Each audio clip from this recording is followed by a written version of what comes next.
ndavuga ni muti umva ninjiye mu muryango umujinya usohokera mu matwi no mu mazuru narafyumingaga nyine umwotsi ugomba kuba aracumbaga ngeze kuri reception nsanga hari umugore w'umurokore dusenga arambwira tantwa icyo gihe nari ntara pastor tantwa ko mbona umeze nk'uwarakaye ni ntabwo ndakaye gusa ndimo ndahekenya amenyo atoya reka ntabwo umukozi w'Imana hekenya amenyo noya ntabwo muzajya mudukandagirira uburenganzira kuza mukifata mukamupira kandi narishyuye kandi bikunze kuba ejo bundi byari bimbayeho hano hepfo umuntu yarangonze mvuza amahoni urangonze wati pi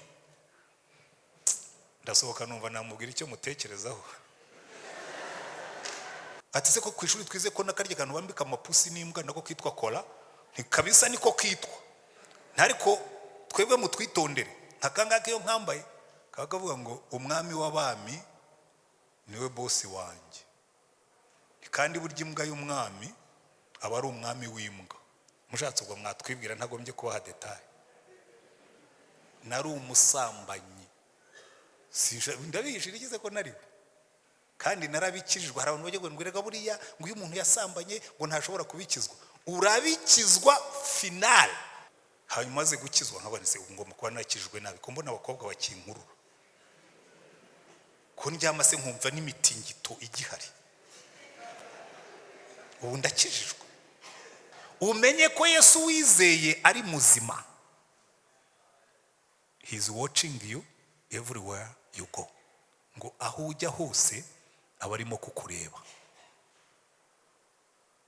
ndicara ndabitekereza ndavuga ntaha ngo kandi biri urwana nabyo ariko hari abasore bicayemo hano bafite intambara nk'iyo nagiraga ntimumanike ndabizi ntabwo mwatinyuka kubikora kuko mwebwe ntabwo muri very honest nkanjye igihe narenze haniro nageze kure abasore buri barako batari ko bira pastor abavuga twebwe ntibitubaho twebwe twaranesheje wanesheje iki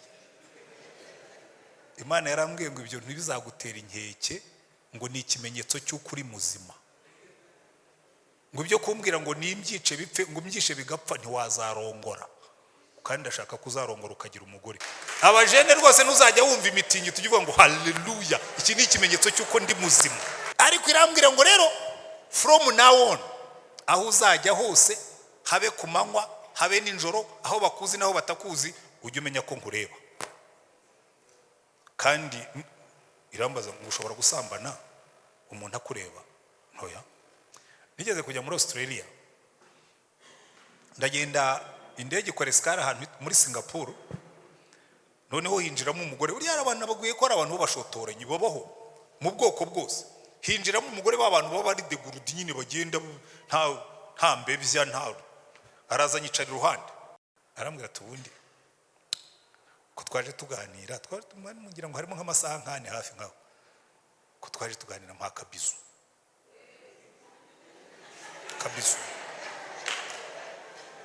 wampaye kabizu hari umugani twajyaga duca kera tukira abasore tukihana ngo ifuni ihamba kamere ihora ku rutugu uragenda ukayihamba wagera mu rugo ugasanga nayo yagarutse nuko noneho umva twikomereze ntangira gukora umwitozo wangiriye umumaro kugeza uno munsi kuzarinda mpfa ugiye ngiye muri Australia ukora iki ndi umuvuga butumwa nanjye ndi umuvuga butumwa ariko giye sinigisha ibya Yesu nigisha ibya Taichi yigishaga idini yitwa Taichi itara ry'ikirahure riramurika hazacaho iminsi ukabona ryahomye umwotsi mimbere hanyuma wajya ucana ukabona ntirimurika ukabanza ugafata ikirahure ukagiklininga ukagihanagura ukagitunganya hanyuma itara ryawe rikamurika burya n'ubuzima bwacu niko bumeze kugira ngo umurike ugomba guhora wihana ugahanagura ikirahure cyawe ni muzabona doctor avuga mu ndimi muzamenye ko something has happened kuko nanjye nazivugagamo ariko n'ubu ndacyazivugamo ariko sigaye meze nk'ikimashini hari imashini twagiraga kera kugira ngo kizake babanzaga guturuna bagashyiramo ibibaraga hanyuma utangira kuvuga mu ndibukibuka ko ufite Doctorat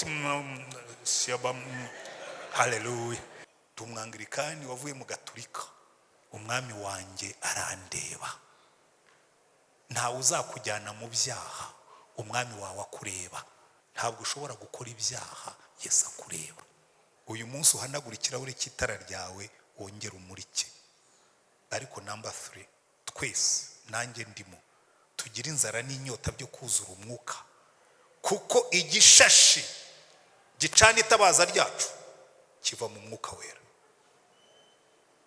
Muririmbe mu mbaraga z'umwuka, tubwirize mu mbaraga z'umwuka, dutegura ubutumwa mu mbaraga z'umwuka, niturangiza tubwirize twizeye ko umwuka ari gukora umurimo we. Jewe nzakora uwanjye wo kuvuga, wakora uwe wo kwemeza abantu. Noneho umunsi umwe tujya kunywa n'abasore twasangiraga, nari maze rwose kujya ngenda mu barokore batangiye no kunyemera. Barambwira ati ariko witura gukunda, uri umurokore speciale. Buriya rero umwuka wera agira udukoryo twe, uri umurokore speciale. Ujya mu barokore ugasenga, ukazana umukabari tukwinywera byeri kandi tubona ntacyo bigutwaye. Noneho umwuka afata speciale gusa, umurokore speciale. Numva mu mutwe wanjye hajemo omelette speciale. Muzo omelette speciale haba harimo ibipoavro, harimo ibinyanya, harimo ibitunguru, harimo kirakitu. Ndicara ndavuga ni niba ndi umurokore speciale ngomba kuba ngaragara nk'umurete speciale w'uruvangavange. Ndicara nishima mu mutwe nawe murabizi cyane. Reka nsengere mbabwire ijambo. Ngura byeri, singiye kubabeshya ngo sinazigwe. Ngura byeri nzitereka ku meza, rimwe kuri buri muntu. Ndavuga ni iyi ni byeri ya nyuma nyoye.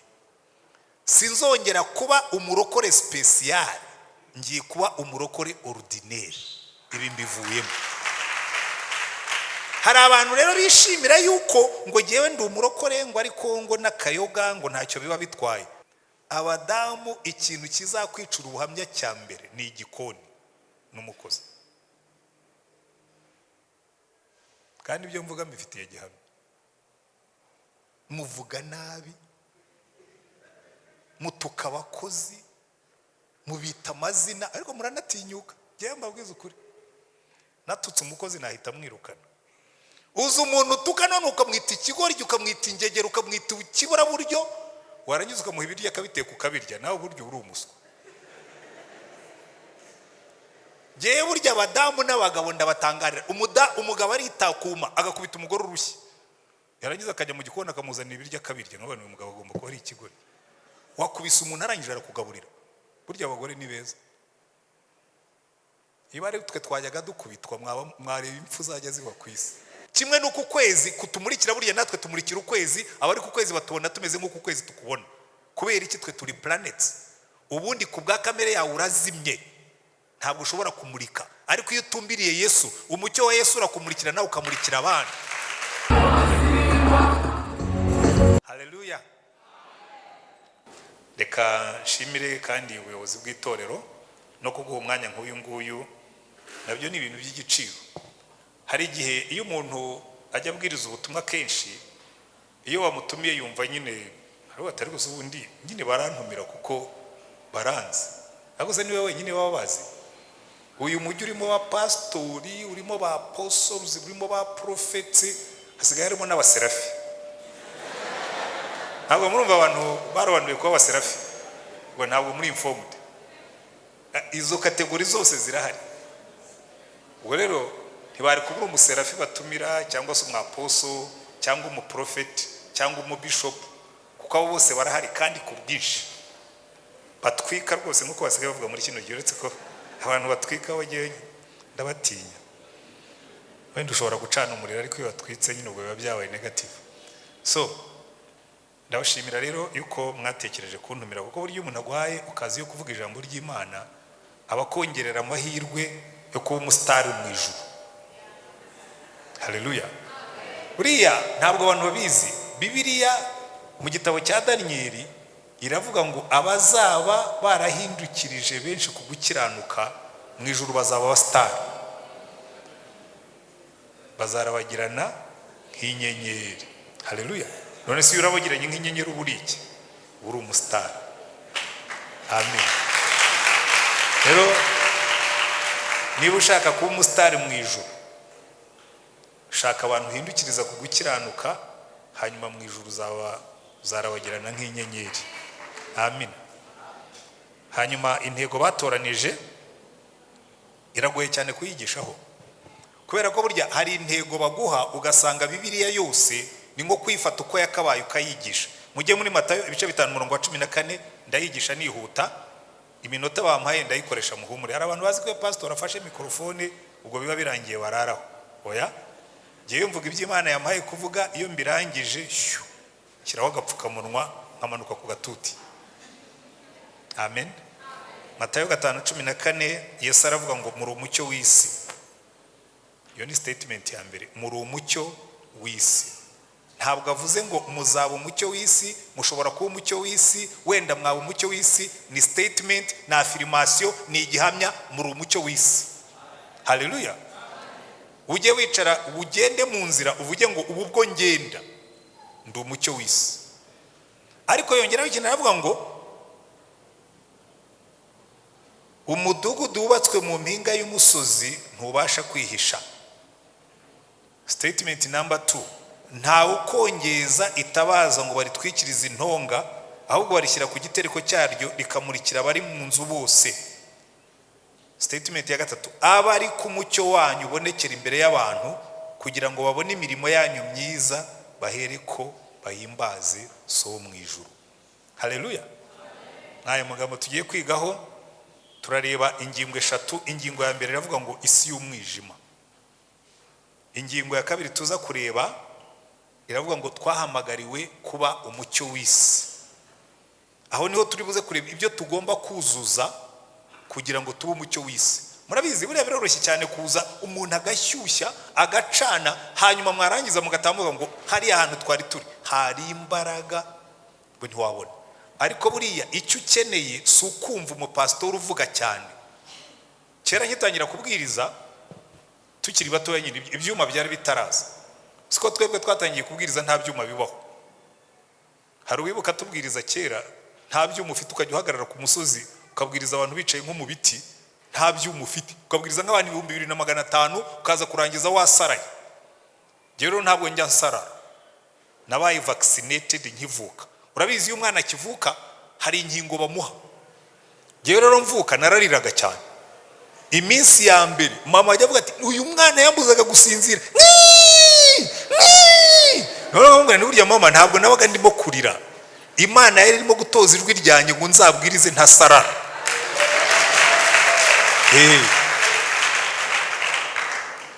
Ariko ratasinzi ibyo nari ndwaye ubwo ngubwo. Nibyo byatumye banyita Rutayisire. Rutayisire mu ndimi zo hakurya iriya bivuga ngo rutamujyanye. Ariko ndacyari hano tu kuri 65 ndacyahagaze. Mvuga Yesu. Amina. Umunsi ruzanjyana nzaba ndangije imirimo yanjye yose. Mazi imirimo yo mwisajya mani nyirangiza aza mpamagara ngeze mu ijuru. Ubwaza sahamagara amazina ya bose mu gitabo cy'ubugingo nziko nzumvizi ryanjye nkitaba. Haleluya. Icyo nicyo cyangombwa. Imirimo ajya hano mu isi ninyirangiza azampamagara ngende nemi. Haleluya. Kuko buriya abantu benshi babaho mu buzima barimo gutinya gupfa, barimo gutinya gutinya iki. Ntushobora gupfa mbere y'umunsi wawe. Imana ikurema, Bibiri bivuga neza ngo iminsi yawe yo kubaho yayanditse mu gitabo cy'ubugingo. Irangije ikora kalendari imbere ya buri munsi, ishyiraho imirimo myiza yiteguriye kera uzagenderamo. Igihe utarayirangiza ntushobora gupfa, kandi nuyirangiza uzapfa.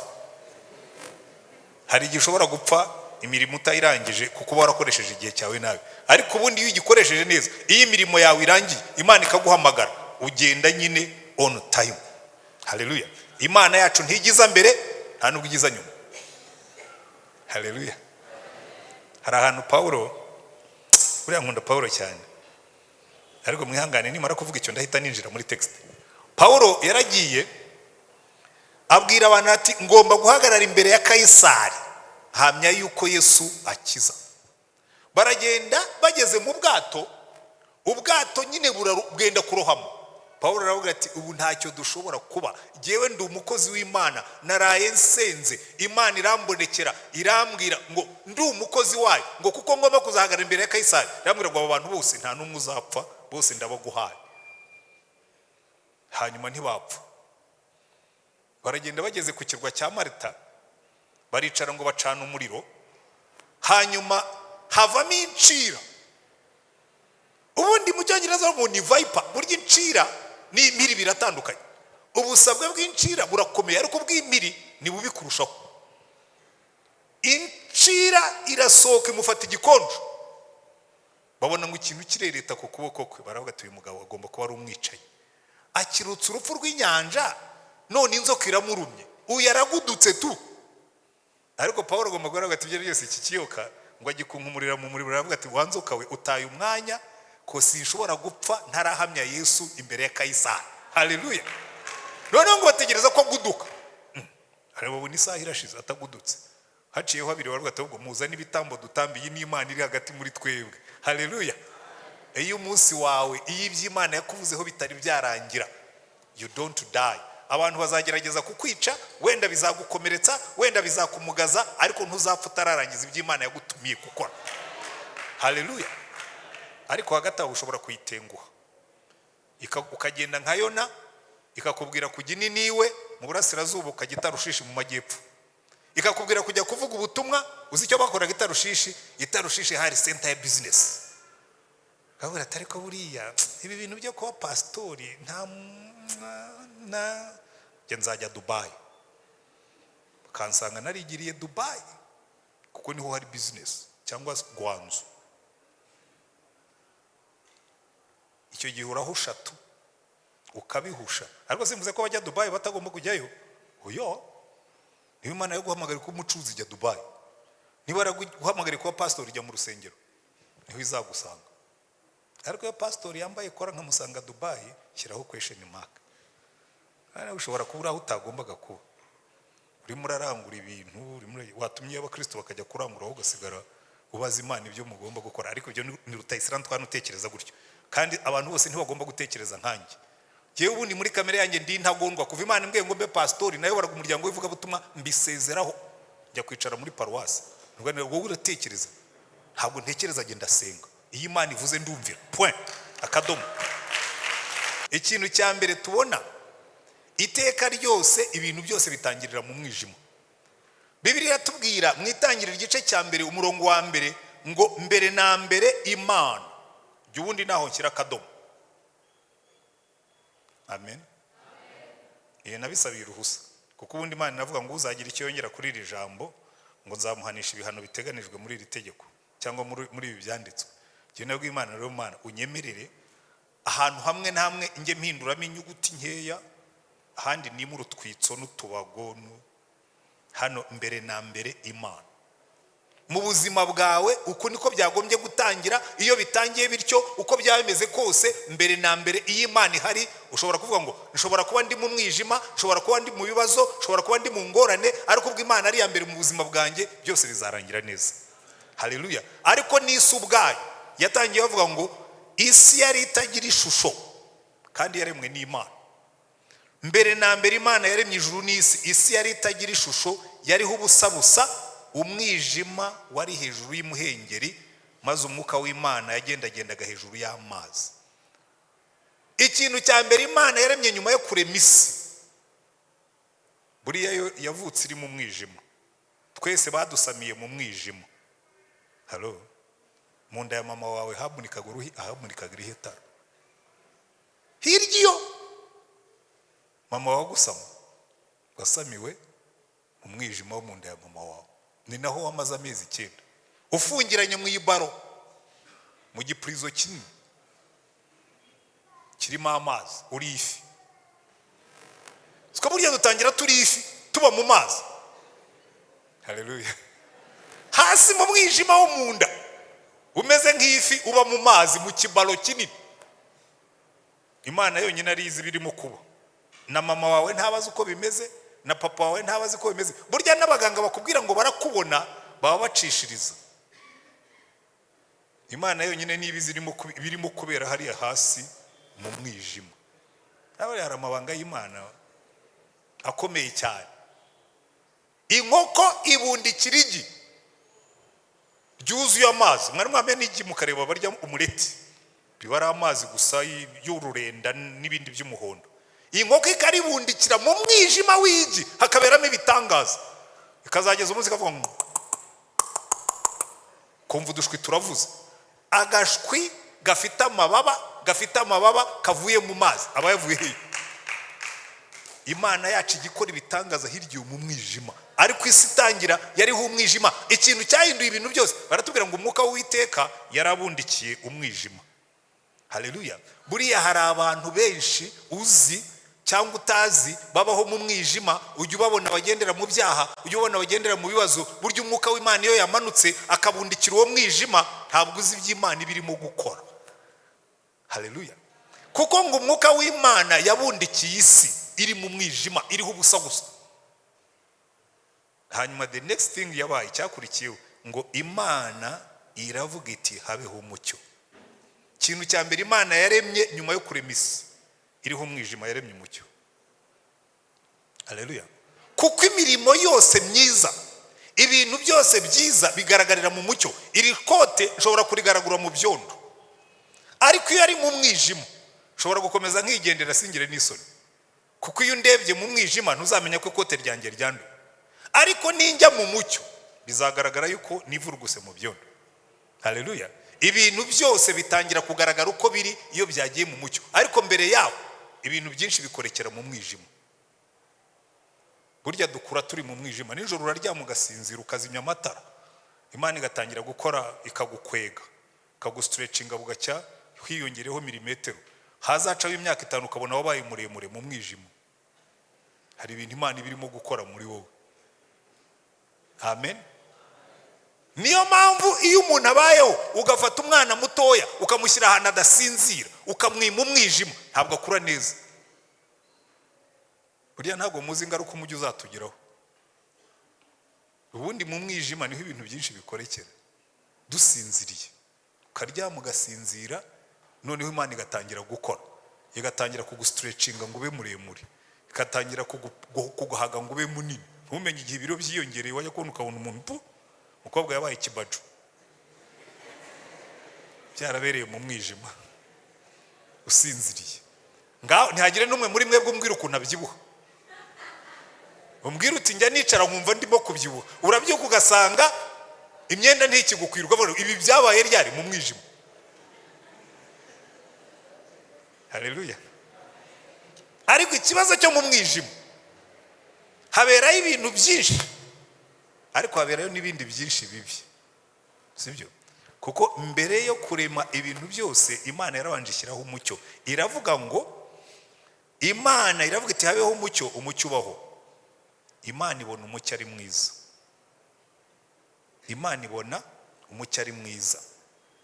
Nubwo hari ibintu byinshi byakorekeye mu mwijima, nubwo hari ibintu byinshi n'ubikorekera mu mwijima, ariko byose bikoreka neza iyo hariho Imana. Iyo uryamye ugasinzira usinziranye n'Imana, iyo uryamye ugasinzira utekereza Imana, iyo uryamye ugasinzira umutima wawe urimo Imana, ibintu byinshi birakoreka mu mwijima. Ariko iyo uryamye ugasinzira wicaranye na Satani, mama mia, uryama urote ibisimba bikurya, urote ibiyoka bikurira, uryama. Buriya ntabwo abantu bajya bamenya yuko nubona umuntu ukubwira ngo ngewe iyo ndyamye ngo mbona ibintu byirabura, ngo mbona ibintu by'ibiyoka, jya ubanza umubaze utari ko iyo ugiye kuryama urasenga. Ese iyo ugiye kuryama uba wiriwe utekereza ibiki? Kuko burya mu mwijima w'ibitekerezo byacu niwo havamo inzozi turota. Noneho abantu bakaza kubwira ngo abadayimoni ngo arantera nijoro, ngo hari abantu baryama ngo bakabona ibintu. Nurota inzozi mbi ujye uzihorera. Hari abajya ngo pastor ngo izo nzozi zisobanurwa igihe sinshinzwe gusobanura inzozi. Ubwo ari we wazirose jya ubaza Imana yaziguhaye cyangwa ubaze Satani wazigushyizemo. Ibibera mu mwijima bimenywa n'Imana yonyine. Jya ubaza Imana ngo nabonye yerekwa ngo ndota ngo ikintu cy'ikijangwe kiza iki, wakihuriye. Niba warose ikijangwe kikurira wakanguka ugasanga nta gihari, wakihuriye. Rero ugasanga umuntu yataye umutwe ngo yarose ikijangwe. iyo ugendana na Yesu ibijangwe ntacyo bigutwara, jya ugendera mu mucyo, ni naho turaje tuhagera. Kuko ikintu cya mbere kiba mu mwijima, umuntu wese wabaye ahantu haba umwijima. Erega burya mu mujyi ntabwo tuzi umwijima, twererwa twavukiye mu cyaro, iyo mu mashyamba yo mu Muta twajyaga turagira inka tukageza mu gicuku, niba hari ikintu gitera ubwoba no kuragira mu ishyamba nijoro, ukagira gutya ukabona igihuru, wakunama ukabona nacyo kirunamye. Wari wabikora ngo ubone, wagira gutya ukabona nacyo kiramunutse, iriya ni impyisi tu. Buriya muri ariya mashyamba ntabwo intare itera ubwoba nk'impyisi, kuko intare yo ije irabanza ikakubwira, iratontoma. Ntabwo intare igigwa gituma, ariko impyisi ibundi inyuma y'igihuru, wakunama gutya ukagira ngo ni impyisi, wakweguka ukabona niyerutse iriya niyo tu. Hanyuma wakomeza kugenda ugasanga ni igihuru cyari gihari, niwe wunamaga gusa ukabona nabi. Mu mwijima haba ubwoba. Abantu bagendera mu mwijima, niyo mpamvu nababwiraga ibyo by'abantu barota ngo ibijangwe biburira, ngo ibiyoka bibarya. Niba ari mu nzozi uba uri mu mwijima, nuvayo ukajya mu mucyo bizarangira. Kuko burya mu mwijima w'imitima yacu habamo ibintu byinshi. Hari indirimbo bahoze baririmba hano, burya iyo ufite ibintu bitari byakira mu buzima bwawe, uhora urota ibibi byakubayeho cyangwa watekereje, ukagira ubwoba, wajya kurota ukarota ibiteye ubwoba mu mwijima.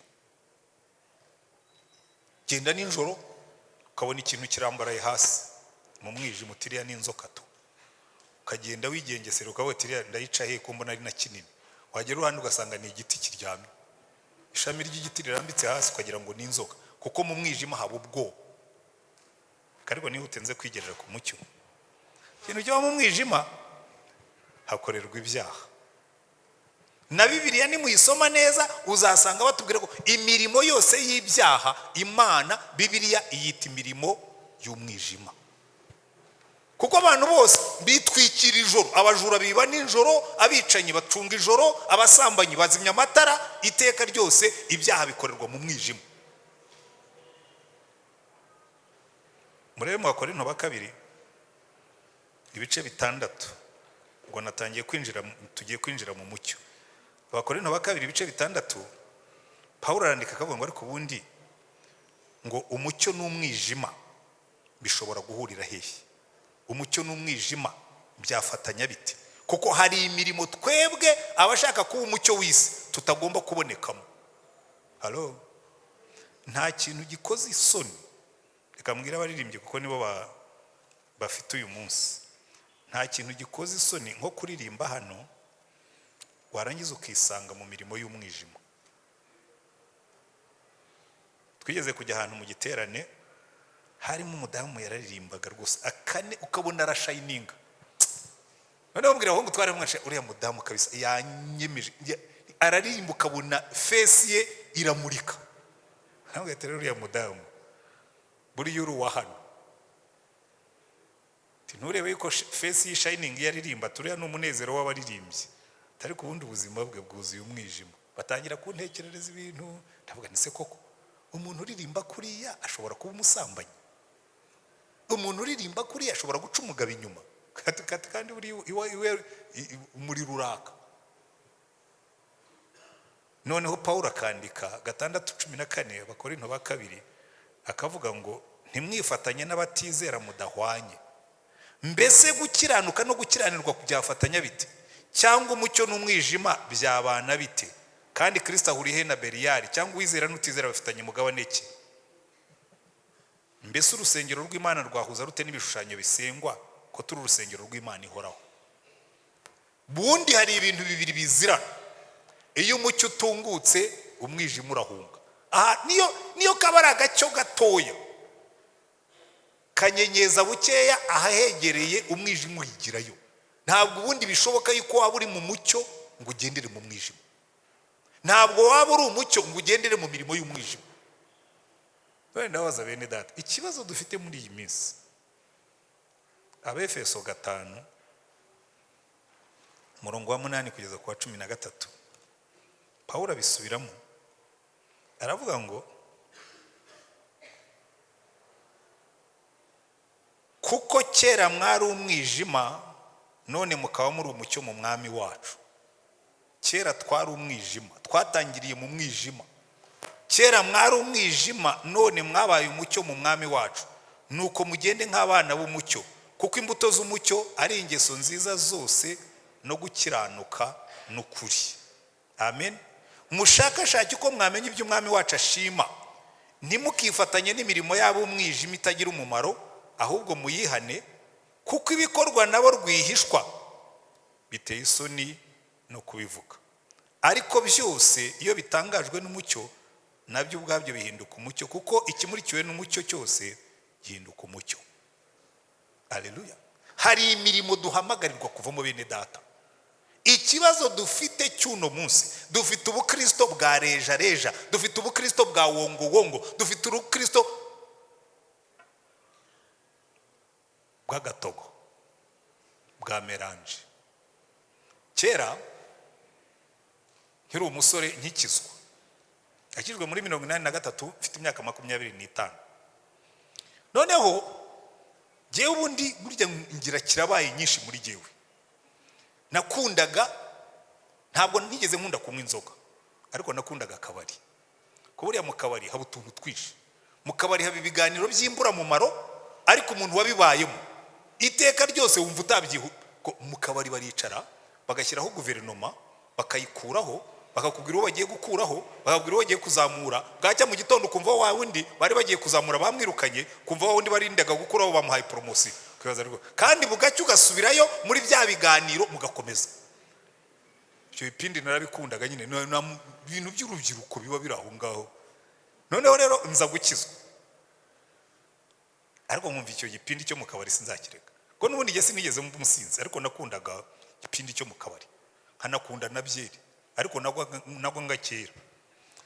Noneho umunsi umwe tujya kunywa n'abasore twasangiraga, nari maze rwose kujya ngenda mu barokore batangiye no kunyemera. Barambwira ati ariko witura gukunda, uri umurokore special. Buriya rero umwuka wera agira udukoryo twe. Uri umurokore special, ujya mu barokore ugasenga, ukazana mu kabari tukwinywera byeri, kandi tubona ntacyo bigutwaye. Noneho umwuka afata special gusa, umurokore special. Numva mu mutwe wanjye hajemo omelette special. Muzo omelette special haba harimo ibipoivro, harimo ibinyanya, harimo ibitunguru, harimo kirakitu. Ndicara ndavuga ni niba ndi umurokore special, ngomba kuba ngaragara nk'umurete special w'uruvangavange. Ndicara nishima mu mutwe nawe murabizi cyane. Reka nsengere mbabwire ijambo. Ngura byeri, singiye kubabeshya ngo sinazigwe. Ngura byeri nzitereka ku meza, rimwe kuri buri muntu. Ndavuga ni iyi ni byeri ya nyuma nyoye. Sinzongera kuba umurokore special, ngiye kuba umurokore ordinaire. Ibi mbivuyemo. Hari abantu rero bishimira yuko ngo jewe ndi umurokore, ngo ariko ngo nakayoga ngo ntacyo biba bitwaye. Reka nkubwize ukuri, nujya mu barokore bazajya bavuga ati uyu nguyu ntabwo arakizwa neza, aracyagerageza, ntabwo arakizwa neza. Ndabizi ubu haraho ndimo gukandagira amano, for sure ndabizi neza. Ni wacu yo nigishije gutyo, hari abantu nkandagira amano, kandi ko pastor ntagondwa, pastor n'umwe extremiste, pastor n'aba pastor. Reka umupastori wacu umwe yagiye mu bukwe, bari bicaye ahantu harimo umugabo umwe w'umwafandi, umugenerali, ariko nawe umwangirikani. Binywera byeri, baramubaza ati pastor we tuguha iki? Timume ka musteri. Afandi aramubwira ati pastor, ati iwacu murangirikani nubwo twebwe twinywera byeri, ariko abapastori banywa fanta, baguhe fanta. Hari igihe uvuga gutyo abantu bakavuga reka nkubwire, iyo wahamagariwe guhagarara hano namwe babaririmbyi n'abandi, hari ibyo udakora, ureka ibyaha n'igishobora kwitwa icyaha, kuko uyobora abantu bose. Haleluya.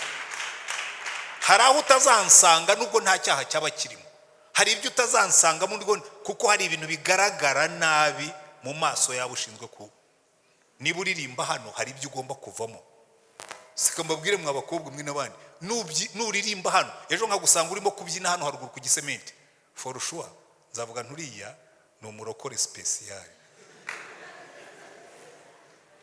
Melange agatogo, kuko biratubwira ngo na Paulo yakunda kuvuga tumva ega byose ndabyemererwa ariko siko byose bigira umumaro. Niba kurya kwanjye bizagusha mwene data nahitamo kutarya. Hello. Yego ni freedom ndayifite. Ndanabyemerewe. Ariko hari ibyo ndeka kubera kwizera kw'abandi. Ugasobanuka. Byose ndabyemererwa ariko siko byose bigira umumaro. Haleluya. Ko twebwe turabana b'umucyo. Hari imirimo tutazajyamo kuko bazatubara mu mwijima. Amen. Erega ntabwo ari ibyo byonyine n'ibindi byinshi. Hari ibintu tuba twemerewe. Reka mbaho urugero nge nkunda kwigisha ntanga ubuhamya. Buriya hari igihe tuba turi mu burenganzira bwacu. Si ikintu cyitwa uburenganzira. Burya uburenganzira bwica ubuhamya kuruta ibintu byose. Kwigeze kugenda ndabaye ingero ebyiri zimwe n'izundi urundi n'urwanjye. Ko nanjye njya nitangaho ingero mbi ntacyo bintwara kuko narabyihari. Turagiye twari tuvuye mu kiriyo uzijyagiye uduhanda dutoya two mu mujyi ujye usanga ari lanes ebyiri imodoka zaba zaparitse hano agace gasigayemo imodoka ntizishobora kuhabisikana. Turagiye imodoka zapanze zivuye nkangaha zigeze nko kuri Kicukiro centre. Turimo turataha. Hasigaye ka espace gatoya inyuma y'imodoka ya nyuma haturuka umuntu imbere yacu ahagarara mu muhanda mu burenganzira bwe. Abantu baramuhendahenda bakamubwira ati wakwigiye inyuma ho gatoya ukaba uparitse ku ruhande tukabanza tukakubisa ukabona uko ata akavuza amahoni ngo ibyo ari byose ndi muri droit zanjye ngo ibyo ari byose ndi muri priority tubera priority. Ngeze aho mva mu modoka ndavuga reka njye kubyinirira uriya muntu wenda nabona imvi zanjye aranyumva kuko ndi umusaza. Ndagenda nsanga umuntu wahagaze muri priority wabujije abantu bose gutambuka ni mwene data. Amanura ikirahure ndamwinisa amakuru mwene data. Ati pastor ati bitese shatu vuye hano hirya mu kiriyo ntabona nyine ntiwagerageje ukabirerekaho gato ukaparikana inyuma nta bantu bakabanza bagacaho hanyuma nawe ukabona uko utaha. Ngo pastor ngo ari kuzi ko ari byo asubira inyuma ariko nkubwire twari tumaze nk'iminota 30 mwene data yahagaze mu burenganzira. Wari wabona umugabo uhagaze mu burenganzira cyangwa umugore uhagaze mu burenganzira urugo rugashya ari mu burenganzira kandi asenga. Hello. Aho mu burenganzira muraho. Uburenganzira. Umunsi umwe nzano haruguru kera twari tukiri muri electrogaz yari taraba wasaka. Dairugo yari kuba ari rege kuko byari by'amashanyarazi. Nanjye naratashye nari ngikora mu muryango witwa AAA. Ku kazi mbona abantu barimo barambuza gukora kandi nari mfite raporo ngomba gutanga nsigaranye amasaha 2. Mfata imodoka nkubita computer mu modoka ndazamuka ngeze mu rugo nsanga badukupiye. Baba we. Umuntu wakoze ibi bintu ninde kosa? Bati baje hano barakupa. Ko twishyuye se bakupye bati. Herura computer ndayibika ndangije mfata ufunguzo natsi imodoka njya kuri electrogaz. Yabaga hano haruguru. Ndagenda nsanga rwose chef wa station yari umudamu. Ndabona ni muti umva ninjiye mu muryango umujinya usohokera mu matwi no mu mazuru narafyumingaga nyine umwotsi ugomba kuba aracumbaga. Ngeze kuri reception nsanga hari umugore w'umurokore dusenga. Arambwira ati ntwa icyo gihe nari ntara pastor ati ntwa ko mbona umeze nk'uwarakaye. Ntabwo ndakaye gusa ndimo ndahekenya amenyo. Atoya ati reka ntabwo umukozi w'Imana hekenya amenyo. Noya ntabwo muzajya mudukandagirira uburenganzira kuza mukifata mukagupira kandi narishyuye. Atoya ati tuza vraiment ati ntugere hari urakaye gutya ariko noya nimva imbere ahubwo. Ngenda ntera mane kurinda ngera kuri chef wa station. Mugupira mutenarishyuye. Arambwira ati rero twacekinze mu mafagitire yacu dusanga hari fagitire imwe tugomba kuba twaribeshye iteka iyo tubyinjijemo bigaragara ko waduhaye amafaranga menshi kandi ntibijya bibaho. Ubwo bishobora kubaho kuko iyo uguze umuriro mwinshi birashoboka ariko icyo gihe ntibyabagaho. Ndabona niba byaranabaye that's your business it's not mine. Ibyo nakazi kanyu sakange ntabwo mwagombaga kunkupira dufitanye kontra ivuga yuko mbere ko mu nkupira mugomba kunyaveritisa amasaha 2 mbese mpagaze mu burenganzira ndatongana. Ageze barambwira tumva rero mubwire wa mugabo mvira mu biro nakubwiye ngo ugende uzana amafagitire tuyakontorore tureba ko ikosa ryavuye ni ntaho njya ati noneho ubu niba ntaho ujya mvira mu biro kugeza aho ngaho mbera nk'imbwa bakubitiye mu isoko nzinga umurizo njya mu rugo ndagenda amafagitire ndayafatanya asubiramo nsanga koko hari ahantu nishyuye amafaranga 9,000 bandika ko nishyuye 90. Rero yarabaye koko kandi kuyireba bari guhita babibona iyo mba namwumviye kare mba nta n'ikibazo kiba cyabaye mba narangije ibyo nagombaga gukora nta mujinya mba naragize kuko yanyerekaga ibintu bifatika ngewe nkahagarara mu burenganzira.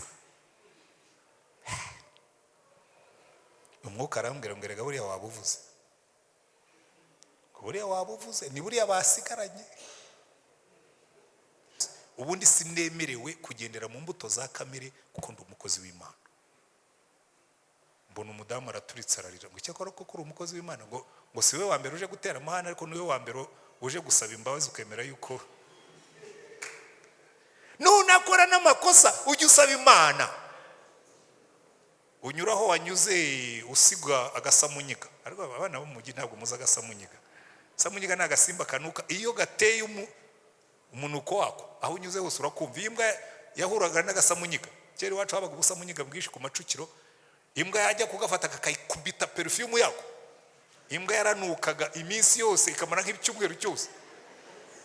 Hari igihe umuntu unyura hana kasiga gasamunyiga kumva aho yanyuze kabisa yasize umwuka mubi.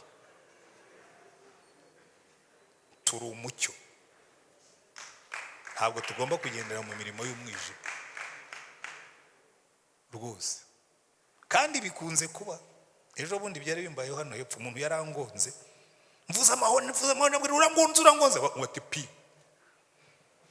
ndasohoka numva namubwira icyo mutekerezaho ndahagarara nifata gutya. Hari undi mudamu wari uturutse yatize pastor ati bigenze bite bakagira Imana n'umugabo arangonze. Hanyuma ndagenda ndavuga nti urabizi sunika imodoka yawe yigira imbere. Hanyuma ndebye mbona yahombanyeho akantu gatoya nirangi ryavuyeho. Ati ngwino tubyumvikane nikomeza ugende nibo bigukundira ngiye ndagiye sinshaka guta umwanya hano dutongana kuko maze kubimenyera. Iyo Satani ashaka kugukora mu bwonko abantu bagukorera ikintu gituma ukora ibyaha. Ngewe imodoka yanjye bifite munayirebye n'uwo musohotse mukayireba ifite ibimenyetso by'uko bangonga. Sigiye uba wago bangonga mu rubavu bangonga mu barangonga. Herutse kwihagarara kuri station nagiye kunywa essence umutaximani kwa kundi bababyigana araza icyuma cye gifata mu rugi rwanjye arakoshora ageza hirya. Hagarara ndayireba agomugara avuga ati ndapfuye tu. Azaramwira ngo pastor gwerega ngo hari igihe tuba twagize umunsi mubi.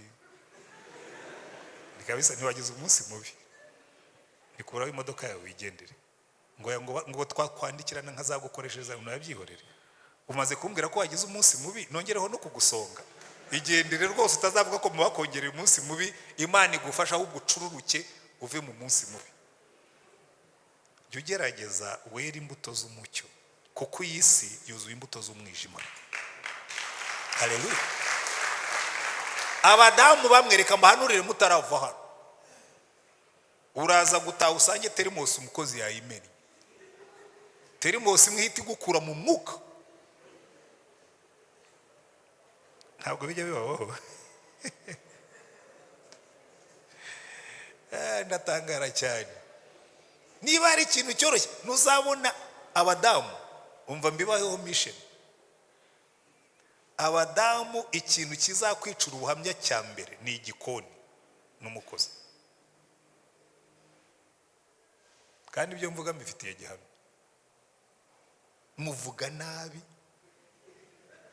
mutuka abakozi mubita amazina ariko muranatinyuka. Ngiye mbabwiza ukuri natutse umukozi nahita mwirukana.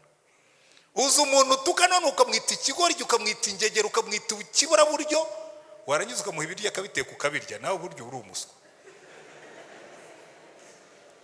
Ngiye burya abadamu n'abagabo ndabatangarira umugabo aritakuma agakubita umugore urushyi yarangiza akajya mu gikoni akamuzanira ibiryo akabirya none uyu mugabo agomba kuba ari ikigori. Wakubise umuntu arangije arakugaburira. Burya abagore ni beza. Iba ari twe twajyaga dukubitwa mwareba impfu zajya ziba ku isi. yajya gushyiriramo umuti w'imbeba ejo tugakuririmbira heza mu ijuru. Ariko mureke twera imbuto z'umwuka kuko turi mu isi y'umwijima kandi twe twahamagariwe kuba umucyo. Yesu yaravuze ngo muri umucyo w'isi. Ntabwo twe tugomba kugenda n'umwijima, ariko kugira ngo tugende mu mucyo, reka njye ku ngingo ya kabiri, nuko tuba ducometse mu mucyo. Yesu aza mu isi muri Yohana igice cya mbere baratubwira ngo ubwo Yesu yazaga mu isi yaje ari umucyo w'isi. Haleluya. Ntabwo twebwe turi umucyo w'isi ku bwacu, ku bwa kamere yanjye nera imbuto za kamere. Jewe umpagaritse mwene Rutayisire mwene Karasira, jewe nera imbuto z'abantu b'intagondwa. Haleluya. Hariho n'ubwoko bw'intagondwa uzo muvuna avuga ati twebwe umwana w'abega uraje umbone. Umugore akikaraga umwana w'abega wabaye umwana w'Imana. Ko naherutse uri umwana w'Imana wongeye ku umwana w'abega uhereye. Ntabwo murabyumva? Kumva umugore avuga ati ndaje umwana w'abega murambona. Yaba ari uwacu ati twebwe umusinde yarenza akarwa. Ujya he? Cyo ni ibintu bya stubbornness gusa, ni ibintu by'ubutagondwa, ni imbuto za kamere. Ariko baratubwira ngo mu butumwa bwiza bw'abandi igice cya mbere bavuga ngo mbere na mbere nanone hariho jambo. Jambo yahoranye n'Imana kandi jambo yari Imana. Uwo yahoranye n'Imana mbere na mbere, ibintu byose niwe wabiremye, ndetse mu byaremye byose nta na kimwe cyari kitaremwe nawe. Muri we harimo ubugingo kandi ubwo bugingo bwari umucyo w'abantu. Haleluya. Muri Yesu harimo ubugingo kandi ubwo bugingo nibwo buva mu mucyo w'abantu. Iyo ucometse muri Yesu umera nk'izi nsinga zicometse ku mashanyarazi. Ubu ikiducanira hano ntabwo ari aya matara, ni Mukungwa cyangwa ni Rusizi aho amashanyarazi akorerwa. Twebwe tubona aya matara, ariko ubu ngubu ucomokoye Rusizi na Mukungwa ruguriri wabona twese tugiye mu mwijima, kuko ikitumurikira si aya matara. Aya matara icyo akora ni ukuduha amashanyarazi avuye aho ngaho amashanyarazi akorerwa. Noneho Bibiliya ikatubwira ngo uyu jambo yari afite ubugingo muri we kandi ubwo bugingo bwari umucyo w'abari mu isi. Haleluya. Iyo rero ushaka kumurika, comeka muri Yesu tu, kuko Yesu yabivuze inshuro zirenze imwe. Muri Yohana igice cya 8 umurongo wa 12 avuga ngo ndi umucyo w'isi. Mu gice cya 9 kongera kabisubiramo ngo ndi umucyo w'isi. Mu gice cya 12 kabisubiramo ngo ndi umucyo w'isi. Noneho yarangiza akavuga ngo mwebwe nimuba muri jewe muzaba umucyo w'isi. Haleluya. Cometse muri Yesu. Haleluya. Hari akaririmbo ababaye muri Sunday school bajyaga baririmba. Jewe ndagakunda kuko sinigeze niga Sunday school. Jewe navukiye mu Katolike, nta Sunday school yahawaga. Paruwase y'iwacu yabaga muri kilometero 16. Nagiye mu misa bwa mbere mfite imyaka 9, kilometero 16 ndazigenda, 16 zo kugenda na 16 zo kugaruka, nta Sunday school twagiraga. Ariko abana babaye umuntu wagatabaza kangewe, wagatabaza kangewe, murika murika murika, Satana muhanzi myashwi, Satana muhanzi myashwi. Iyo ndirimbo ni y'abapresbiterien n'abangilikani. Ubwo nari ndimo gupima abapresbiterien b'ukuri bari hano, urumva basigaye mu basaza abajene ntabwo izo ndirimbo bazizi, ntabwo bize Sunday school buriya. Wasanga baratambikiye ku ruhande bakinjiramo bari bakuru nkanjye. Ariko abana baririmbaga ngo Yesu nazaza sange murika, nazaza sange murika, murika murika murika. So twebwe kugira ngo tumurike, na Satani nagerageza kutuzimya bimunanire. Niyo hacaho igihe kirekire Yesu kugeza igihe azagarukira sange tukimurika, nuko tuba ducometse muri Yesu. Haleluya. Kuko twebwe ntabwo turi amastare, ntabwo turi inyenyeri, turi planets.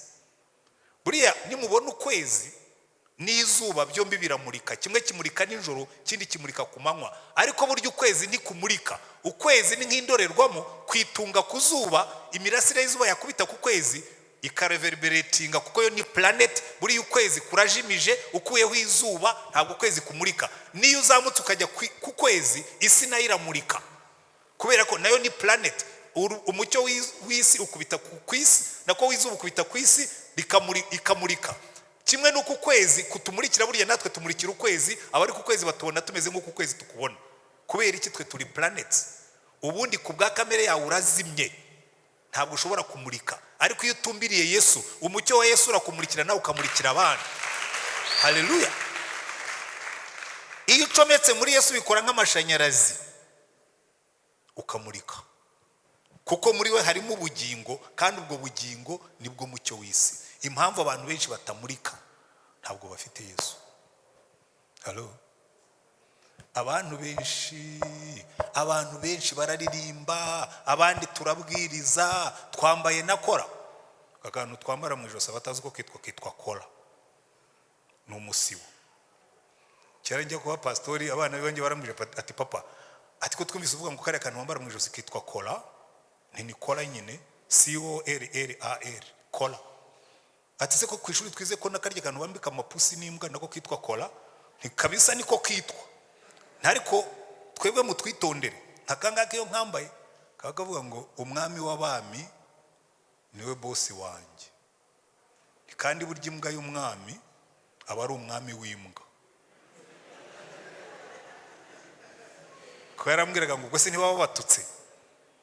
Buriya kubwira ngo imbwa ya perezida ni nk'imbwa nk'izindi. Imbwa ya perezida buriya igiye gutembera ifite skoti ziyiherekeza, ntabwo imisega yo mu mujyi ishobora kuyegera. Ni imbwa ikomeye. Bano ubona nambaye aka kantu ujya unyubaha. Yavuga ngo uriya mugabo baramuziritse kandi yaziritswe na Yesu. Imbwa y'umwami. Ariko ibyo ndabivuga ko nanjye nambaye kora. Buriya mbivuze ntayambaye, bavuga ati Antoine yatutse aba pastori, nanjye ni pastori ndakambaye. Ariko bivuga ngo yewe buri dufite data buja turaziritse. Ariko akangaka ntabwo gahagije ngo mbe umucyo. Ntafite Yesu akangaka nta value kagira. Ikimpesha value ni data buje uhagaze inyuma y'akangaka. Avuga ngo jewe narifashe nihereza Yesu, narifashe nishyira ku gicaniro, anziri ku mugozi mbimbata ya Yesu. Paulo yakundaga kwipereza akavuga ngo Paulo imbata ya Yesu Kristo. Slave to Jesus Christ. Imbata ya Yesu Kristo. Kuko iyo twabaye imbata za Yesu Kristo, tugaragaza Yesu Kristo, tuvuga nka Yesu, tugerageza gusa nawe. Paulo yandikiye abakorino mu rwandiko rwa 2 ibice 3:18 aravuga ngo twebwe dutumbiriye Yesu ngo tumureba mu maso yacu badatwikiriye, ngo tugenda duhindurwa tugasa nawe. Haleluya. Mose yajyaga ajya kwicara imbere y'Imana, muze kureba mu gitabo cyo Kuva igice cya 35, ngo yava imbere y'Imana akaza mu maso he harabagirana, abantu bagatinya kumureba kubera ko ngo yabaga yarebye mu maso y'Imana akaza murika. Haleluya. Iyi saha nambaye utu shinge twaye dukoze muri matière bita phosphore. Iyo uyishyize ku zuba ukava ku zuba ukinjira mu mwijima, iracana. Iracana. Ubu ngubu muzabona hariho n'amashapure, harimo n'amasaha akoze gutyo. Iracana kubera ko matière irimo yabusoroba lumière. Urumurika mahini kiri kizabireka. Mujye mubona turiya tuntu twa barize two ku muhanda. Ku manywa hari utwo mubona, ariko nijoro amatara kubitaho tugacana, kuko tuba twamagazinye umucyo w'izuba ku manywa, nijoro tukawusohora tugacana hanyuma ugashira. Niyi saha iramurika iminota mikeya ikazima. Kubera iki? Na Mose ngo yavaga imbere y'Imana bakabona mu maso he hamurika, ariko uko kumurika kukagenda gushiraho akongera akaba nomo. Niyo mpamvu natwe tugomba guhora dutumbiriye Yesu, kuko iyo utumbiriye Yesu uramurika. Twebwe turi planete, urumuri rwa Yesu rudukubitaho rukamurikira abandi, ariko iyo umukuyeho amaso uragwa. Reka mbereke ko bikora, kugira ngo gusobanura ibintu abantu kugira ngo babyumve ko nibyo bigira umumaro. Ndi hafi no gusoza muhumure. Cyara nyiri umusore, tewe nakijwe mvuye mu byaha, sinjya ntinya kubibwira abantu. Mvuye nari umunyabyaha, uretse no kunywa inzoga, nari mfite n'utundi tugeso tw'abasore. mushatse ubwo mwatwibwira ntagombye kubaha detail. Nari umusambanyi, ndabihishe rigize ko nari, kandi narabikijwe. Hari abantu bajya ngo rega buriya ngo uyu muntu yasambanye ngo ntashobora kubikizwa. Urabikizwa final, ntuzanabisubiremo, kandi atari kubera yuko wenda hari ikindi cyakubayeho. Namaze igihe maze gukizwa, abwira Imana bari Imana nemeye gukizwa, ariko ndabona nindeba nabizi zirangeso zizamfata. Nari nzi ko iyo umuntu akirijwe ari umusore, ibintu byose ya mitingito n'ibindi byose no kubona abakobwa ukabona bagukurura bihita bipfa. Hanyuma maze gukizwa nkabona se ngomba kuba nakijwe nabi, ko mbona abakobwa bakinkurura, ko ndyama se nkumva n'imitingito igihari. Ubu ndakijijwe. Nane ko ngeze nabwo apreto ubu nshobora kuba ari uko ntarakizwa neza, reka mbe nibura nshyizeho bariyeri, nshyireho fence, nshyireho senyenge n'amacupa, ku buryo ntazongera kugwa muri biriya byaha. Principe numero 1, nta mukobwa nzongera gusura. Numero 2, nta mukobwa uzinjira iwanjye. Numero 3, abakobwa nzajya mbahereza ikiganza ntawe nzahobera. N'ibindi byinshi nshyiraho amategeko nk'ayo made n'abaperisi. Hanyuma bukeye ndimo gusenga, numva rwose iyo ntambara yananiye. Imana irambwira ngo rega relax, relax, relax, hambuka, ujye ugendera imbere yanjye ukiranuke. Ndicara ndabitekereza, numva umwuka atangiye kunyigisha, arambwira ngo umenye yuko Yesu wizeye. Halo, muracyankurikiye cyangwa mwatashye? Umenye ko Yesu wizeye ari muzima. He is watching you everywhere you go. Ngo aho ujya hose abarimo kukureba. Ndicara ndabitekereza, ndavuga ntaha, ngo kandi biri urwana nabyo. Ariko hari abasore bicaye mu hano bafite intambara nk'iyo nagiraga, ntimumanike ndabizi, ntabwo mwatinyuka kubikora kuko mwebwe ntabwo muri very honest nkanjye. Jewe narenze haniro nageze kure. Abasore buri barako batara ko bira pastor abavuga twebwe ntibitubaho, twebwe twaranesheje. Wanesheje iki? Imana yarambwiye ngo ibyo ntibizagutera inkeke, ngo ni ikimenyetso cy'ukuri muzima. Ngo ibyo kumbwira ngo nimbyice bipfe, ngo mbyishe bigapfa ntiwazarongora, kandi ndashaka kuzarongora ukagira umugore. Ngo iyo attraction rero abakobwa bagufiteho ni ikimenyetso yuko nzaguha umugore uri muzima. Ndavuga ni haleluya, ndi muzima. Abajene rwose ntuzajya wumva imitingi tugivuga ngo haleluya, iki ni ikimenyetso cyuko ndi muzima. Murahumurijwe? Amen. Murahumurijwe? Burya nta cyaha uba wakoze nunaryama ninjoro ukarota, burya nta cyaha kiba cyabayeho. Simple sign y'ukuri muzima. Mana yarabisobanura ngo bira n'ibimenyetso by'ukuri muzima, ntuzongere guhangayika. Ariko irambwira ngo rero from now on, aho uzajya hose, habe ku manywa habe ninjoro, aho bakuzi naho batakuzi, ujye umenya ko nkureba. Kandi irambaza ngo ushobora gusambana umuntu akureba? Ntoya. Ushobora gusambana umuntu akureba? Wewe wabishobora? Ntoya. Ngo noneho ujye umenya ko nkureba kandi ndi Imana yawe. Ntangira gukora imyitozo. Ndagira ngo abajene muzijye gukora iyo myitozo kandi ntabwo muzabyicuza.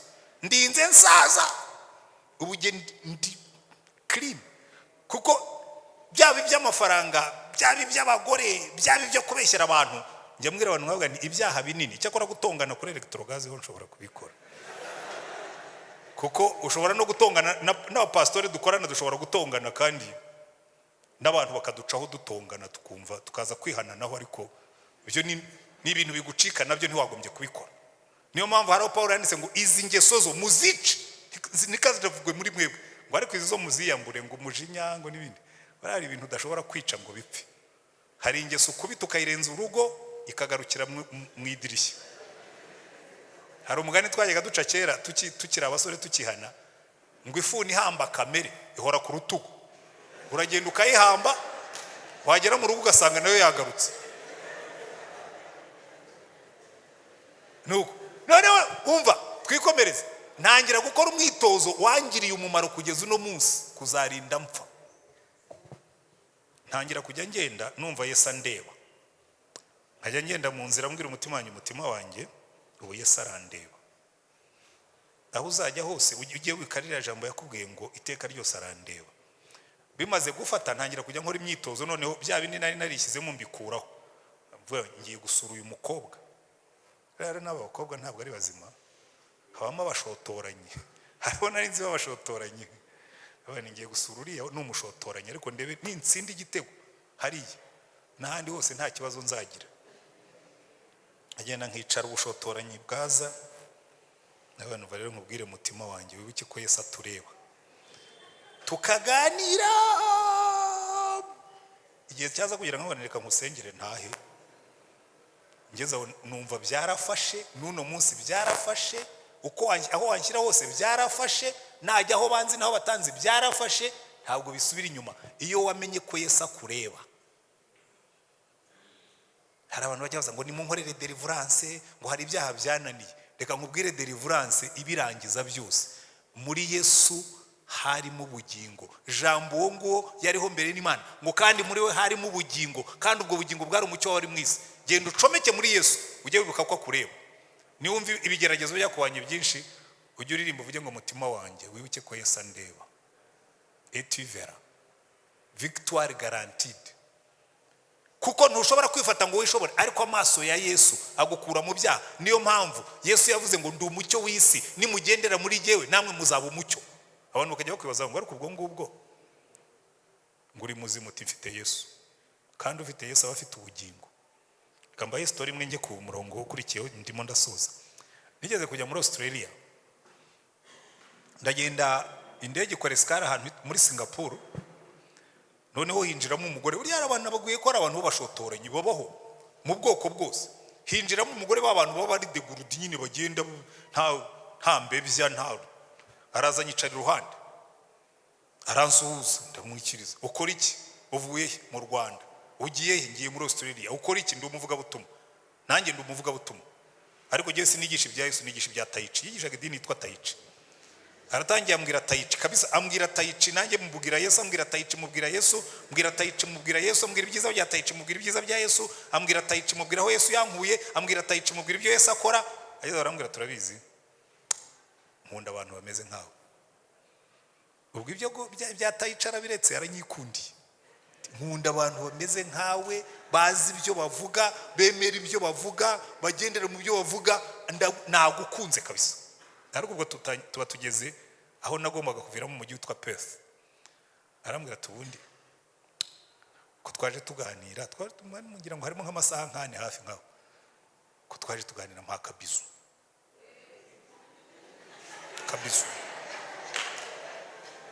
Wampaye kabizu. Ndamureba nawe nti abantu bafite Yesu ntibatanga utubizu. Atoya no ati hano kwitama ntacyo biba bitwaye. Ndabona rero haba kwitama haba hehe, genda umugabo afite umugore sinshobora guha kabizu umugore utari uwanjye. Niyo kaba ni no ku kiganza sinakaguha. Hambwira ngo no, ngo ntacyo bitwaye, ariko ndabona nterega wowe wigisha Taichi, je nigisha Yesu. Ni kandi Yesu nkubwira ni muzima, he is alive and he is watching me. Bona umugore ngo do you believe that? Ni cyane umwami nkorera ni muzima, ntabwo ari igitekerezo, nta nubwo ari philosophy nk'iya Taichi. Hallelujah. Ndamubwira ni je umwami nkorera, he is a person and he is alive.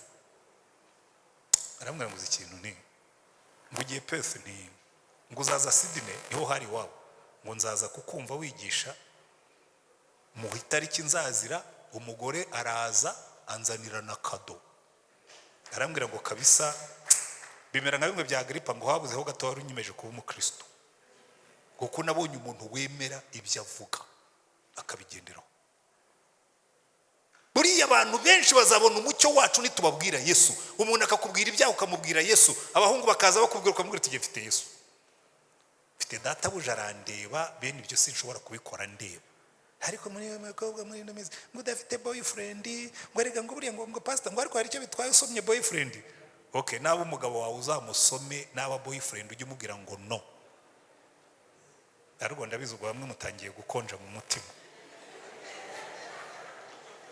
kuko mugendera ku buntu busaze bubemerera nyine ngo rwose ngo ibyaha byose Yesu yarabirihiriye ngo mujye mu buryo uko mwishakiye uzabirye bizakurya ngaha so mucomeke muri Yesu. Icya kabiri kugira ngo dushobore kumurika muzi hari ahantu Yesu yigishije abantu abakobwa 10 b'abapfapfa n'abandi 10 b'abanyabwenge ngo 10 bari bicaye 5 ari abanyabwenge abandi 5 ari abapfapfa bombi bose bari bategereje umukwe bose bararimbaga muri korari ubwo mbigaruye mu ntuza y'amakorari bashobora kwicara hano mukicara hano muteze ibitambaro muri beza ariko murasa neza kabisa nanjye mwanyemeje hanyuma Yesu akavuga ati buriya ndabareba nkabonamo 5 b'abapfu na 5 b'abanyabwenge kuko ngo bamwe bari bicaye bose bafite amatabaza bari bayafite bose bari bafite amatabaza bamwe bafite amatabaza ari mu tuvuta duke abandi bafite amatabaza atarimo oya bamwe bari bafite amatabaza arimo amavuta yuzuye abandi bafite makeya ngo batangiye gucana amatara babandi bafite amatara arimo amavuta make babona amatara atangiye kuzimata abantu babaye ahantu bacana ubutadowa murabizi hari igihe wacanaga katadowa hasigayemo peteroli nkeya kakabanza kagacana hacaho umwanya ukabona gatangiye gucumba hacaho umwanya kakazima ukongera ugacana kakazima wakongera by the way nabagira amatara ya sola itara rya sola iyo rigiye kuzima uraricana rikaka ryageraho rikajya ryaka nyuma y'amasegonda rikazima wakomeza gucana rikongera rikazima wajya ucana rikagera gutya ngo myamya rikazima hari abantu bameze baryo muhura nawe uyu munsi acana ejo akazimata uyu mwanya agacana muukurikiyeho akazimata kubera ko afite amavuta make tugomba kuzura amavuta kugira ngo ducane nimusoma Matayo ibice 5 hariya ho Yesu yavuze ari amagambo twizeho yabanje kuvuga ngo dore uko bizagenda hahirwa bameze batya nimusoma ari amagambo yo bita beatitude ziriya beatitude ni imbuto z'umwuka halo muzafate ziriya beatitude zo muri Matayo rimwe singiye kubijyamo ko byawe birebire mu bigereranye n'abagaratiya 5 muzabona yuko ziriya beatitude ni imbuto z'umwuka zo mu bagaratiya 5 Yesu yavugaga umuntu wuzuye impuhwe umuntu wuzuye ziriya beatitude ni imbuto z'umwuka iyo wuzuye amavuta y'umwuka uramurika amavuta Yesu mbone kwaka amavuta ndakwinginze amavuta Yesu mbone kwaka morenaka biurinde bucya amen. Reka ndeba abantu babaye mu cyaro aho bacana amatara ya peteroli kuko icyo ngiye gukurikizaho kirumvwa nawe bonyine. Hari abantu babaye ahantu bagira amatara ya peteroli y'ibirahure mumanike turebe.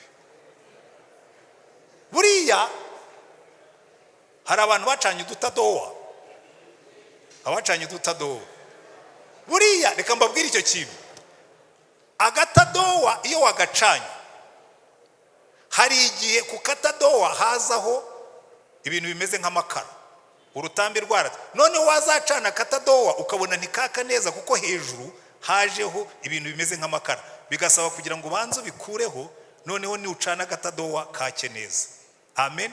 Abacanye amatara y'ibirahure kuko giye byose narabitunze nkiri iwacu mu cyaro twacanaga katadowa ariko ngiye gukora irurindo kuko nta mashanyarazi twagiraga ngo itara ry'ikirahure itara ry'ikirahure riramurika hazacaho iminsi ukabona ryahomye umwotsi mimbere hanyuma wajya ucana ukabona ntirimurika ukabanza ugafata ikirahure ukagiklininga ukagihanagura ukagitunganya hanyuma itara ryawe rikamurika. Burya n'ubuzima bwacu niko bumeze kugira ngo umurike ugomba guhora wihana ugahanagura ikirahure cyawe ugahora urivayizinga ubuzima bwawe ugahora ubuhanagura kuko hari igihe ibintu biza bikitekera bikajyaho bikitekera ukagenda mu kamenyero bikitekera gusenga bikagabanuka ijambo ry'Imana rikagabanuka n'umwete ukagabanuka ugasubira inyuma ukicara imbere ya Yesu ukoza ikirahuri ni ikiranukira kutubabarira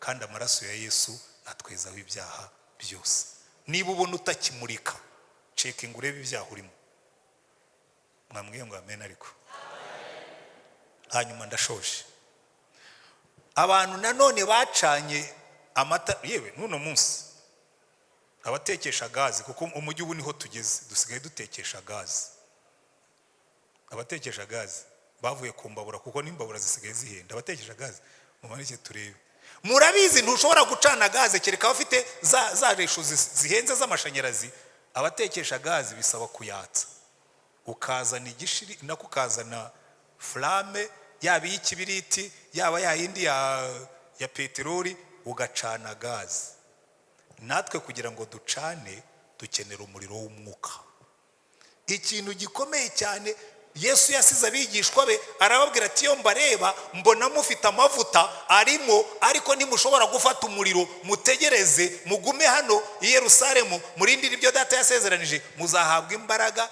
umuriro w'umwuka nubamanukira haleluya none one day bicaye barimo gusenga babona ngo ikintu gisa ni na flamme gisa n'ikirimi cy'umuriro kiramanutse gisanga bafite amavuta gisanga bamaze iminsi bitegura kiraza kigabanyamo kabiri kiravuga ngo ngiye gucana Maria ncane na Margarita ncane na Yohana ncane na Janete ncane na Paulo ncane na Yohani kimanuka kigenda ururimi ku muntu umwe rwakubita ngo po bigahita bifata umuriro w'umwuka uri umwuka yamanutse turamurika tu rero muri no minsi uko ngenda nsaza hari ibintu maze gusobanukirwa kandi nshaka kubwira abajeni kuko murimo mukuza mudukurikiye mutumbire mugambirire kuzura umwuka mugira inzara n'inyota byo kuzura umwuka amatorero menshi uri kandi na presbyterienne turabavandimwe turegeranye cyane mu myizerere mu myambarire mu mikorere no mu myigishirize kubera ko twize namwe mu matorero afite abapastori bize ndetse cyane je mfite masters mfite na doctorat njye nsetsa abakristo ari iremera nkabwa ni muzabona doctor avuga mu ndimi muzamenye ko something has happened kuko nanjye nazivugagamo ariko nubu ndacyazivugamo ariko sigaye meze nk'ikimashini hari imashini twagiraga kera kugira ngo kizake babanzaga guturuna bagashyiramo ibibaraga hanyuma je utangira kuvuga mu ndibukibuka ko ufite doctorat haleluya hari ikintu gipfira mu ishuri ni spontaneity yo mu mwuka buriya niba mbeshya muzabigenzura n'ubona umuntu ufite doctorat muri theology avuga mu ndimi uzabugitega hari hano hari ikintu Imana igomba kuba yarahakoze ariko reka mbibwirire mwe mukiri bato niba mushaka kuririmba abantu bagatsindwa erega n'aba pastors bagenzi banjye hari abajya ngo pastor wewe wabigenje utenga ugeze ku myaka 65 ukiri fresh ukigira gute abantu bakigukunda nkawe ni the secret murashaka kuyimenya the Holy Spirit the power of the Holy Spirit haleluya imbaraga z'umwuka shimikira kuzura umwuka usengere kuzura umwuka uhore wuzuye umwuka uhore ushaka kuzura umwuka nujya kubwiriza ubwirize in fellowship with the Holy Spirit nujya kuririmba in fellowship with the Holy Spirit ubwira umwuka wera ngo umwuka wera ngiye kubwiriza aba bantu uhagarare hagati yanjye nabo ubasemurire ubabwira iki Imana ishaka kubabwira imbaraga z'umwuka nizo zitwatsa Yohana umubatiza yabwiye abantu nabwo ati genda babatirisha amazi mugasohoka mukonje ari kuje nyuma yanjye azagira ati azababatirisha umwuka na fire n'umuriro noneho umunsi umwe Paulo aragenda ageze muri Efeso hasanga abigishwa b'abangilikani bavanze n'abapresbyteriya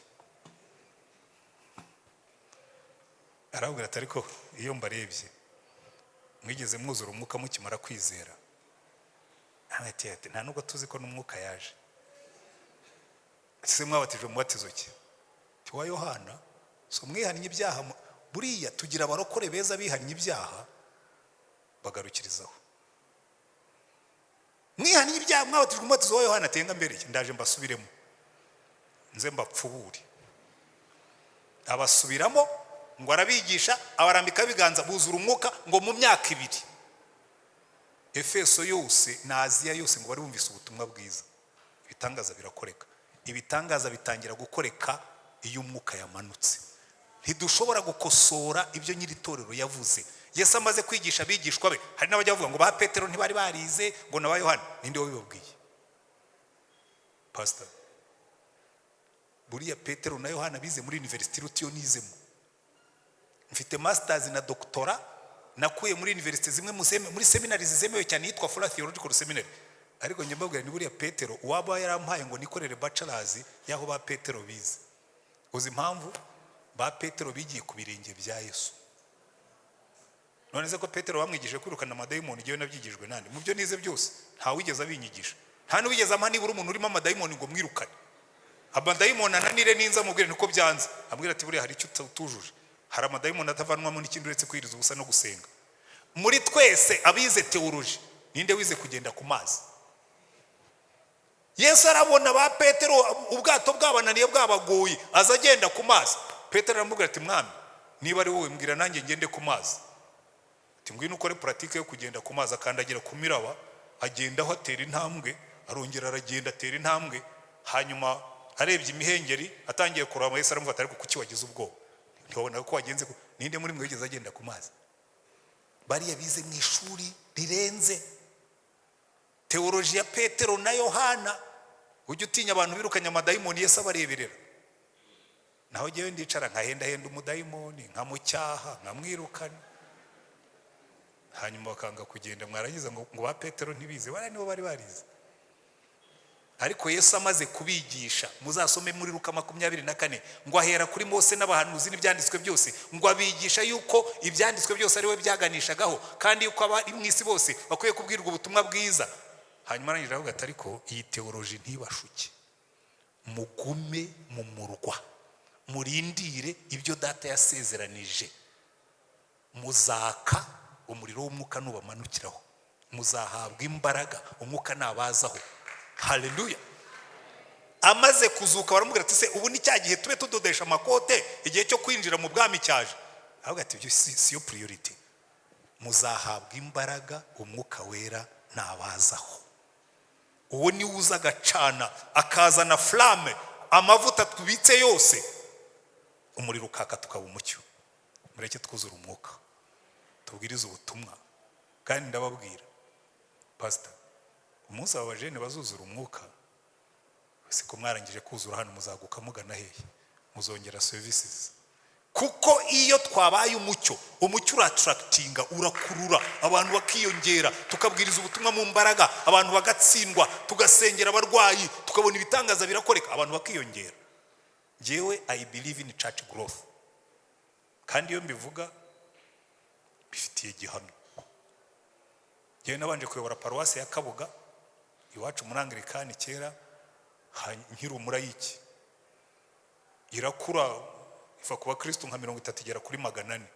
Baranyimurangira katedrali hose nahamaze iminsi banza ni Remera sanga barafite nka 600. Tugeze muri 200 twubaka urusengero runini turwicaramo. Jewe nemera umwuka wera. Tumwanglikani wavuye mu Gatolika ariko wemera ko ibyo Yesu yavuze ariko kuri. Ibyo Yesu yavuze muri iri jambo niko kuri. Nibwirire mwebwe w'urubyiruko mugira inzara mugira inyota yo kuzura umwuka wera hanyuma nimurangiza muzajya muririmba hano mubona abantu amarira arimo kumanuka. Dusenge Imana. Ariko reka mbabibemo iyi mbuto muhanze mumenye Yesu.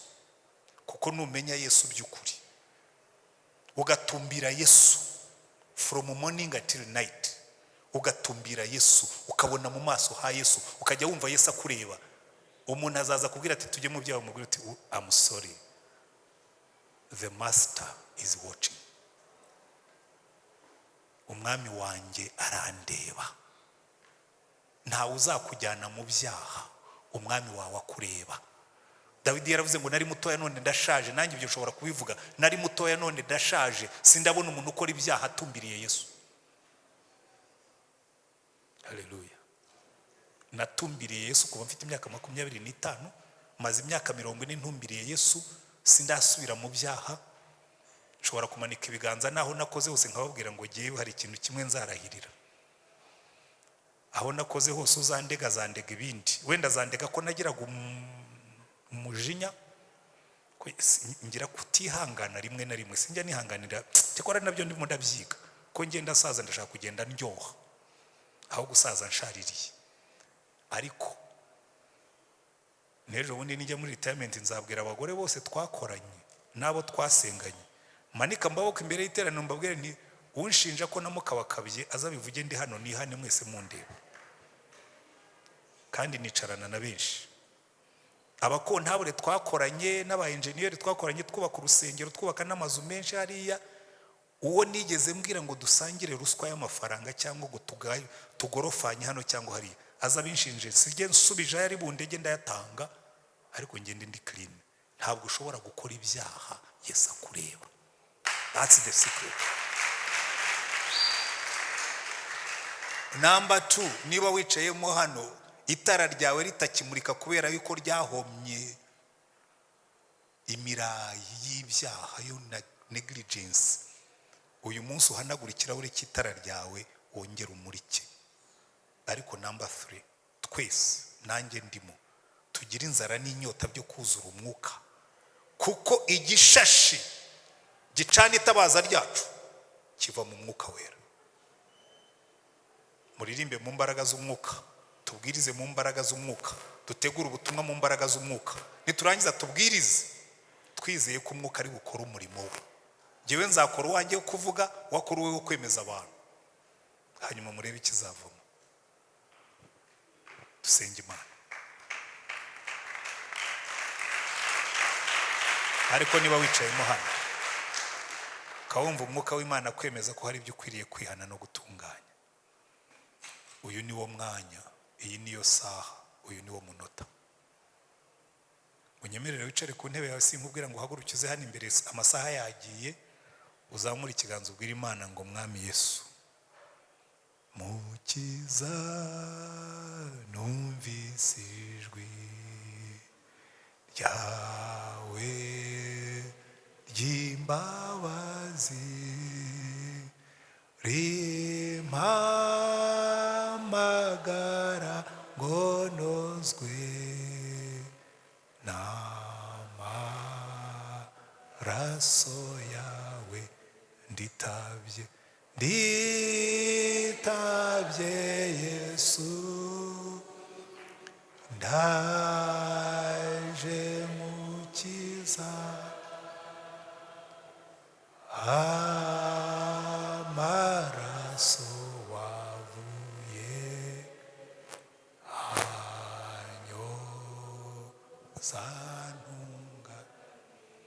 Niba wicayemo hano ukaba ubizi neza ko urimo gukurikira Yesu arenga uhinguka nka Petero igihe yamwihakanaga, ukaba uzi ko wigeze gucomeka muri Yesu, ariko muri ino minsi ukaba wumva waracomokotse kubera impamvu zimwe cyangwa izindi, ukaba wumva ubuzima bwawe bwarijimye kubera ibyaha wagenzemo, uzamura ikiganza ubwira Imana ngo Mana unyeze wongere unkoreshe ukorane nanjye. Zamura ikiganza ntugire isoni. Turagushimye mwami wacu Yesu Kristo, ureba abantu bose duteraniye aha ngaha Mana, kenshi tunyura muri ino si ikatwanduriza ibirahuri, amatabaza yacu ntiyongeye kumurika. Tunyura muri ino si tukarangara tukariba hirya tugacomokoka tukava muri Yesu. Rambura ikiganza cyawe ufata aba bantu bose bakuzamura ibiganza, ubeze ubatunganye, nurangiza wongere ubakoreshe kandi ubakoreshe mu mbaraga.